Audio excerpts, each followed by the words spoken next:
حضور صلی اللہ علیہ وسلم نے ارشاد فرمایا اگر کسی آدمی کی عمر 50 ہے، 60 سال ہے، 70 سال ہے اور اس کے اس عمر کے درمیان میں ایک مرتبہ بھی اس کے ذہن میں یہ بات نہیں آئی کہ مجھے بھی شہید ہونا ہے، اور ایک مرتبہ بھی اس نے دعا نہیں کی، ایک مرتبہ بھی پوری زندگی میں اگر اس نے یہ دعا نہیں کی کہ مجھے شہید ہونا ہے یا اللہ مجھے شہادت کی موت عطا فرما، اگر اس نے پوری زندگی میں ایک مرتبہ بھی دعا نہیں کی تو فرمایا وہ مرے گا تو، لیکن وہ منافقت کے ساتھ مرے گا۔ مرے گا تو کیسا؟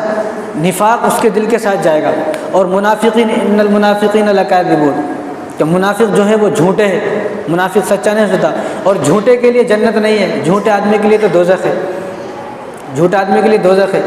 تو ہم سب کو یہ بات کو سمجھنا ہے۔ حضور نے فرمایا دعا، اس لیے ہم سب کو دعا مانگنی چاہیے۔ اس لیے حضور صلی اللہ علیہ وسلم نے ارشاد فرمایا کہ جو آدمی شہید تو نہیں ہوا لیکن وہ پوری زندگی شہادت کی دعا مانگتا تھا تو کل قیامت کے دن وہ کن لوگوں کے ساتھ ٹھہرا ہوگا؟ جو لوگ شہید ہوں گے، ان کی لائن میں کھڑا ہوگا۔ اور اللہ تبارک و تعالیٰ نے قرآن کے اندر فرمایا اولئک الذین انعم اللہ علیہم من النبیین والصدیقین والشہداء والصالحین، نیک لوگوں کا ذکر بعد میں ہے، نیک لوگوں کا، صالحین کا ذکر بعد میں، ان سے پہلے شہداء کا ذکر ہے کہ اولئک انعم اللہ علیہم من النبیین والصدیقین، پہلے نبی ہیں پھر صدیق ہیں، والشہداء والصالحین۔ تو پتہ چلا کہ نیک لوگوں سے بھی آگے بڑھ گئے۔ اور شہادت ایک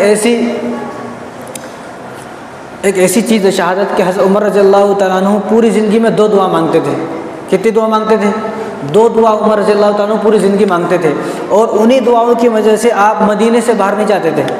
لیکن جب سن 15 ہجری میں بیت المقدس فتح ہوا، تو جب بیت المقدس فتح ہوا تو حضرت عمر رضی اللہ تعالیٰ عنہ نے ابو عبیدہ بن جراح رضی اللہ تعالیٰ عنہ کو اور خالد بن ولید کو بھیجایا بیت المقدس فتح کرنے کے لیے۔ تو 4 دن تک مسلسل لڑائی ہوتی رہی۔ جب وہاں پر گئے تو 4 دن تک عیسائیوں سے لڑائی ہوتی رہی، کیونکہ ان کے قبضے میں تھا بیت المقدس۔ جب لڑائی 4 دن تک ہوتی رہی تو انہیں بھی نہیں جیتے، انہیں بھی نہیں جیتے، نہ انہیں ہارے نہ انہیں ہارے، دونوں میں لڑائی برابر چل رہی ہے۔ لیکن جو عیسائی بڑا پادری تھا اس نے کہا بھائی مجھے ان سے ملنا ہے، ان لوگوں سے مجھے ملنا ہے، مجھے ملاؤ۔ تو وہ ابو عبیدہ بن جراح رضی اللہ تعالیٰ عنہ سے ملے، بھائی کیا بات ہے، آپ کیوں لڑائی کر رہے ہو؟ انہوں نے کہا کہ ہم لوگ بیت المقدس کو فتح کرنے کے لیے آئے ہیں اور اسی لیے لڑ رہے ہیں۔ تو اس نے عیسائی پادری نے کہا کہ آپ اس کو فتح نہیں کر سکتے، آپ قیامت تک بھی لڑو گے تو اس کو فتح نہیں کر سکتے۔ انہوں نے کہا کیوں؟ کہ ہماری کتاب میں لکھا ہوا ہے کہ اس کو فتح کرنے والے تم نہیں ہو، اس کا جو فتح کرے گا بیت المقدس جو فتح ہوگا وہ کوئی اور ہے۔ تو انہوں نے کہا بھائی اس کا نام کیا ہے، اس کا نام کیا ہے؟ انہوں نے کہا ہم نام نہیں بتائیں گے۔ بھائی نام نہیں بتاؤ کیسے پتہ چلے گا؟ جب انہوں نے زیادہ پوچھا تو نام بتایا، اس کا نام عمر ہے، اس کا نام عمر ہے جو اس کو فتح کرے گا، تم قیامت تک بھی لڑ لو تو اس کو فتح نہیں کر سکتے۔ اب جب انہوں نے بتایا اس کا نام عمر ہے تو خوش ہو گئے۔ اب عیسائی ان کو دیکھ کر پریشان ہو گئے، ارے ہم نے عمر کا نام اتنا کہیں خوش ہو جا رہا بھائی، اس کو کیا ہے؟ تو انہوں نے بتایا کہ وہ ہمارے امیر المومنین ہیں۔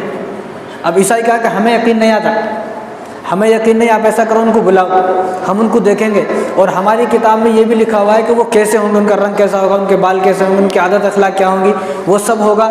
تو ان کو بلاؤ، ہم ان کو دیکھیں گے، دیکھ کر اگر وہی نکلے جو ہماری کتاب میں تو ہم ان کو بنا لڑائی کے چابیاں دے دیں گے۔ اب انہوں نے یہاں سے خط لکھا، عمر رضی اللہ تعالیٰ عنہ کو خط بھیجایا۔ عمر رضی اللہ عنہ نے خط دیکھا کہ آپ کو بلا رہے، تو خط دیکھ کر رونے لگے۔ تو حضرت علی نے پوچھا یا امیر المومنین آپ کیوں رو رہے ہیں، کیا ہوا؟ تو انہوں نے فرمایا کہ میں نے پوری زندگی دعا مانگی، 2 دعا، وہ 2 دعا کیا میں آپ کو بولتا ہوں ابھی، کیونکہ میں نے پوری زندگی 2 دعا مانگی، مجھے ڈر ہے اگر میں وہاں چلا گیا اور میری دعا قبول نہ ہوئی تو۔ دوسری بات خیال یہ ہے کہ اگر میں وہاں نہیں گیا اور بیت المقدس فتح نہیں ہوا تو یہ بھی پرابلم ہے۔ تو صحابہ نے مشورہ کیا کہ آپ کو وہاں جانا چاہیے، آپ وہاں پر جائیں۔